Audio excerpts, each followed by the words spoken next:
Behind the scenes, the last 24 to 48 hours at YouTube has absolutely been one of the most terrifying roller coaster rides many of us have been on. Now, I'm sure a lot of you are thinking, wait a minute, I haven't heard anything. What's happened? What's going on?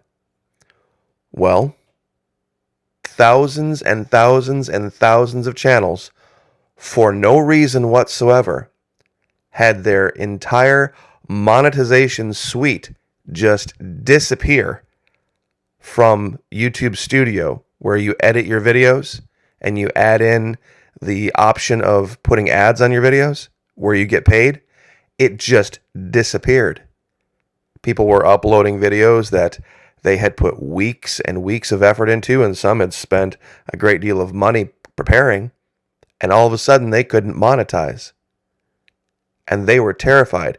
And it ran the gamut of all different kinds of channels. It wasn't just political.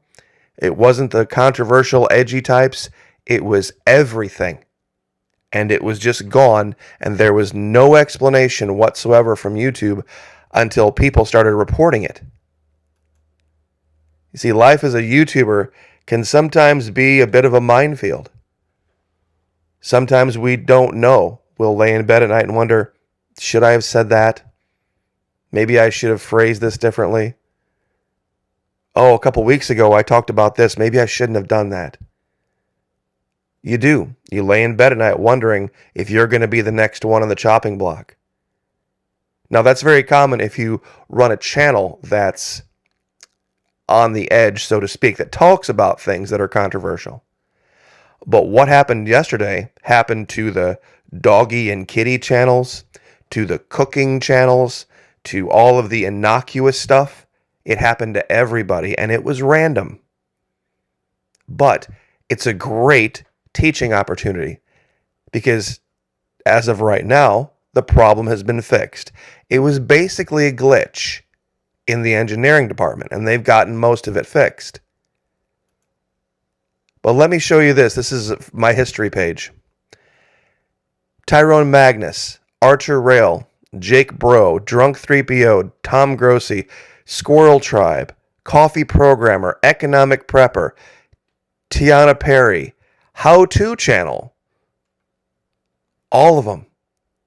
And when you went to watch these videos to kind of figure out what was going on, you saw that some of them had already made up their mind that they knew why they were demonetized.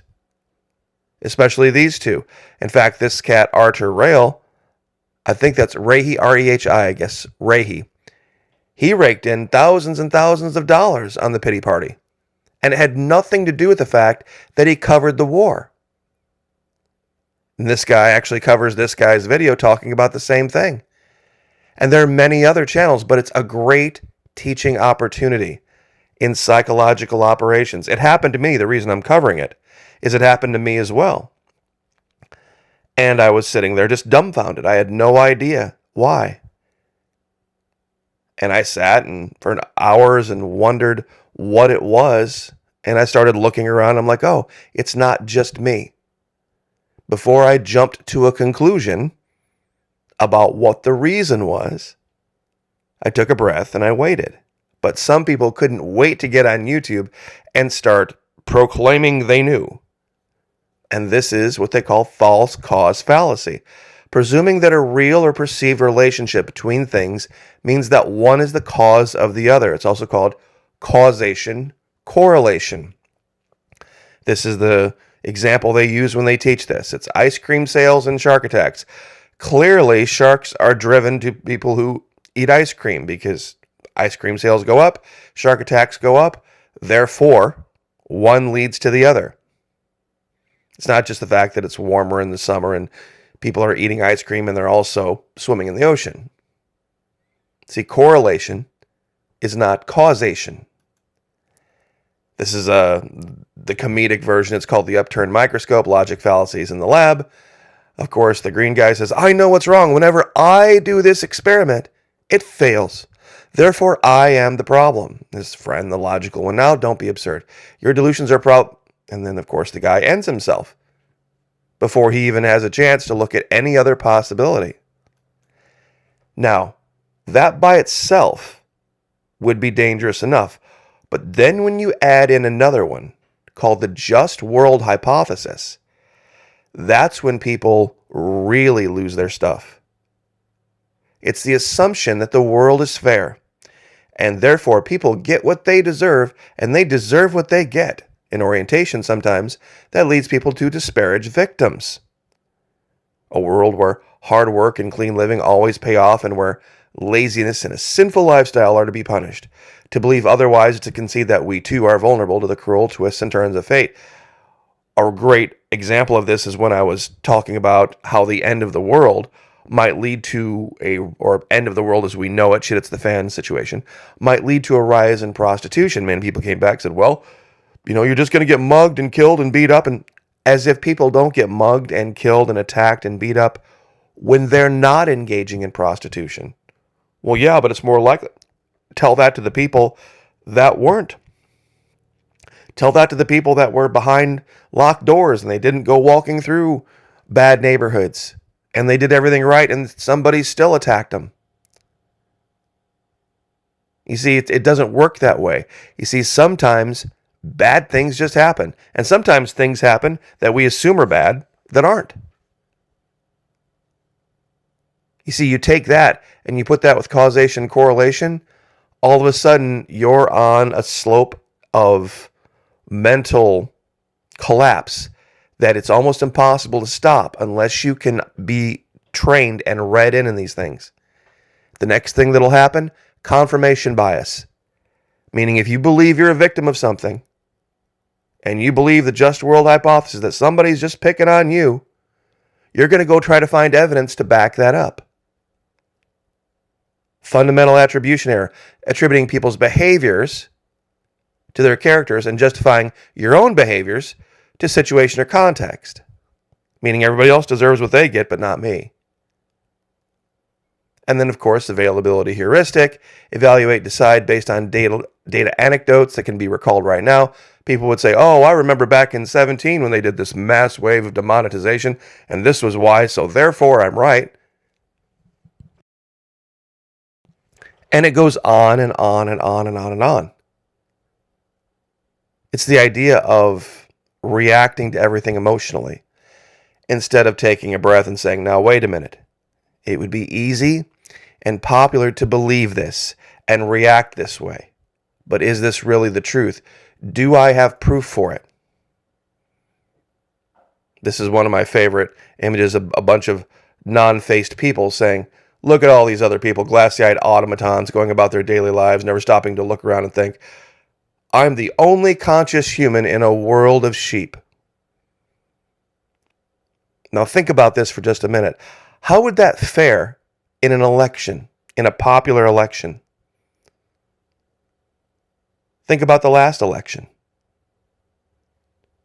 If you really believed the world around you was populated by a bunch of sheep that you need to reveal the truth to, who just don't have the ability to comprehend the wonderful light that was the previous president.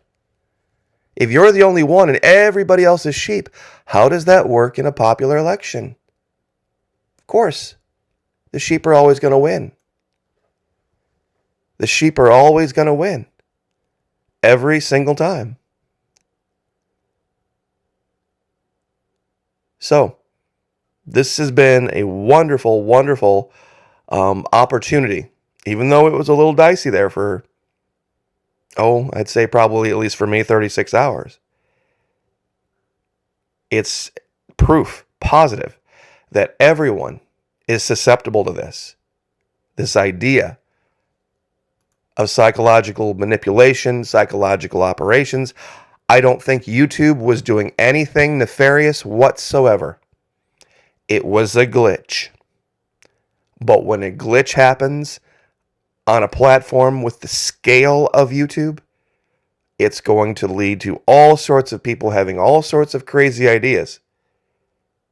And trust me, I've done this for a living on this platform for half a decade now. And believe me, there are some things they do I don't agree with. But what happened yesterday, when it first happened, seemed very, very suspicious. And given the scope of what happened, it wasn't that they just demonetized one or two videos. There was no email, and the entire suite was gone on the YouTube Studio side, where you could even see the monetization of your videos. It was all gone. So that got me thinking. I'm like, that looks more like some type of an engineering error. Because I know people, and this is the important part, I know people who have had their channels demonetized many, many years ago, and they can still go in and see the monetization suite. They just can't interact with it. So that got me thinking this might be something to take a breath on. But the fact that so many didn't, even big channels. Tyrone Magnus, I think, has millions, couple million subscribers. A lot of these channels are way bigger than mine. But you can see how a guy last night did a live stream talking about it. This guy's like, never saw this coming. I mean, he even had the graphics up and everything, and people were panicking everywhere about this because a lot of these people do this for a living. And just out of nowhere, no warnings, no emails, nothing, just gone. So, once again, the 24 logical fallacies, 24 cognitive biases, combined with the art of persuasion. You put this all together, it gives you an amazing insight into the reason things are the way they are in the world right now. It has to do with the internet, and it has to do with people not being educated in this very basic fundamental thing that even the Greeks talked about thousands of years ago: logos, ethos, and pathos. And real quick, logos is being persuaded simply by looking at facts and figures. Ethos is being persuaded to do something or not do something based on a person you're listening to because you believe in them so much personally. And pathos, doing something or not doing something simply based on how you've been made to feel about it, positively or negatively. Your feelings, God worship, or facts and data. These days, you've got to be able to identify this and then put it together with the fallacies and the cognitive biases. Once you can do this, you can divine the truth. Would love to have you at Patreon. Would love to have you over there. It's only $1 per month, even less if you sign up for an entire year. Fully refundable. Let me say that again. No risk. Fully refundable. First 90 days, that means 3 $1 payments, up to. And it's always the previous 90 days you can have refunded. If it's not for you, if it's too adult, if it's too racy, and I'll admit there's some racy images over there, but they're over there for a point. They're over there to make a point, not just to be salacious. So I'll leave it there. Happy Sunday. God bless. Like, share, subscribe, and we will see you guys next time.